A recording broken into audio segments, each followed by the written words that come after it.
You're living the dream, making YouTube videos for a living. Maybe you're even doing it part-time, in which case you may also have a job. In either case, your time is at a premium. This is why many creators sell merchandise or merch to earn supplementary or even primary revenue. Today, I'll show you how to do it without putting a hurting on your schedule. I'm Seth from the channel Seth's Bike Hacks, where I take my audience with me on mountain biking adventures. Whether you're selling t-shirts, hats, or anything else with your logo on it, branded merch is a huge win for both you and your fans. Some creators use merch to supplement their income, while others have made it their main revenue stream. There's no right or wrong time to start selling merch, but clues in your comment section should be your first indicator. Are you seeing familiar names? Are people quoting you? If so, they might want to show their support in a more tangible way. Throughout my mountain biking adventures, my audience has become familiar with certain catchphrases and sayings.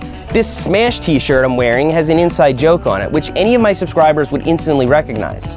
That makes it the perfect way for them to show their support and signal to other subscribers that they watch my channel. Surely you've seen other examples like that shirt, and maybe you even own a few bits of branded merchandise. But someone needs to design this stuff, warehouse it, ship it out, and handle complaints when something goes wrong. Where would you, a busy creator, find the time to do that? When I first started selling merch, this t-shirt was the first item I had for sale. I had a friend design it, and I had a local t-shirt supplier print them up. I kept all the inventory in my closet, and I shipped them all out right from the same room I edit from. I had to buy shipping supplies, I had to buy inventory, and when a size got low in stock, I had to make another minimum order, which could be thousands of dollars. As my audience grew, so did the workload. I'd be up late shipping out t-shirts, and I realized that before long, this wouldn't be a very viable business model. I'd need to hire help, get warehouse space, and do all sorts of things that would cut into my profit. That's when I discovered Teespring. Services like Teespring allow you to sell a range of over 35 different products, including shirts, mugs, phone cases, and even pillows, without ever handling physical products.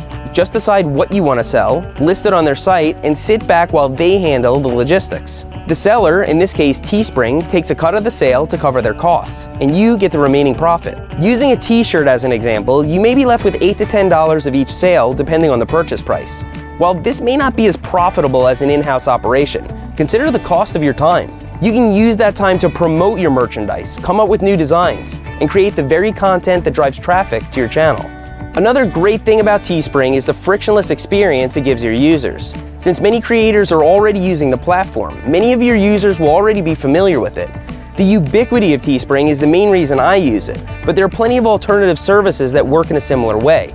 The main idea is to let the professionals handle your fulfillment, while you focus on what you do best.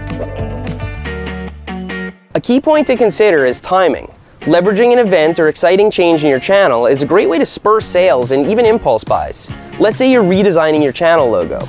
Before you reveal this new logo to your audience, get your merch in order.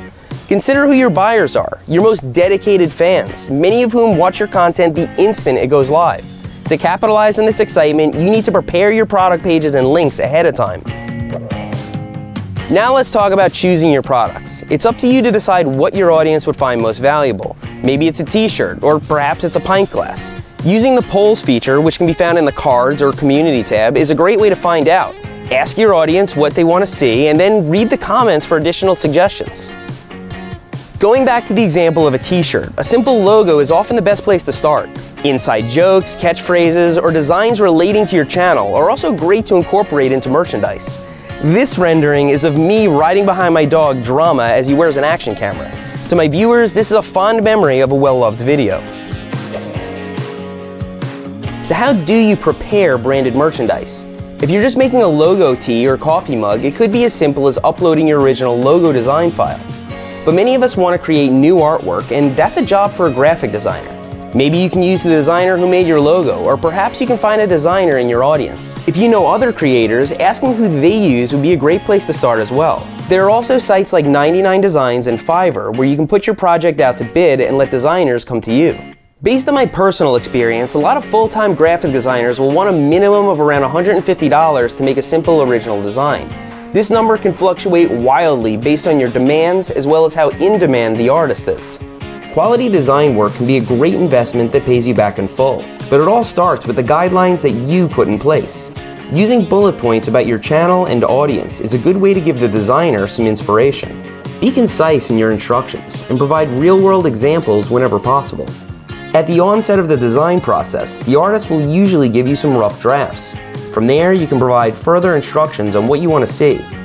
Also, consider taking the artist's suggestions. After all, you did hire a professional.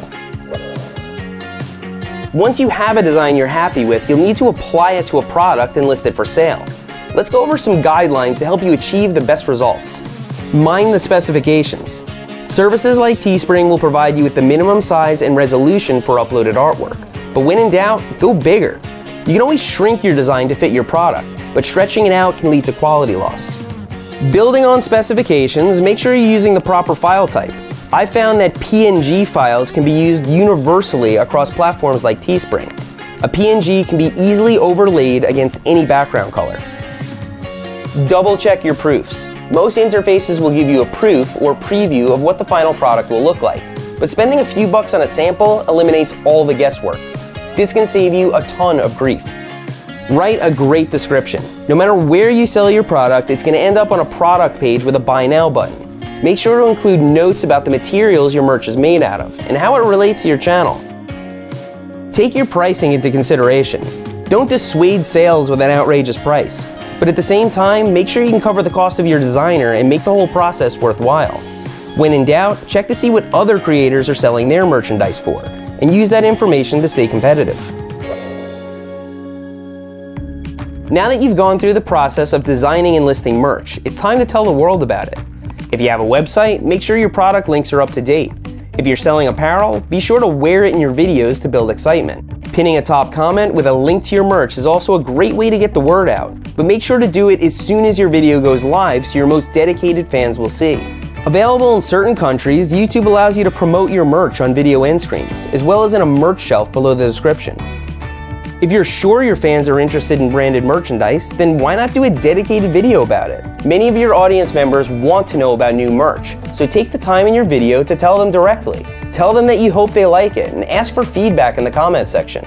Getting your viewers to talk about merch not only helps get the word out, but also provides you with valuable feedback. If you've never sold merch before, I hope this video has inspired you to give it a shot.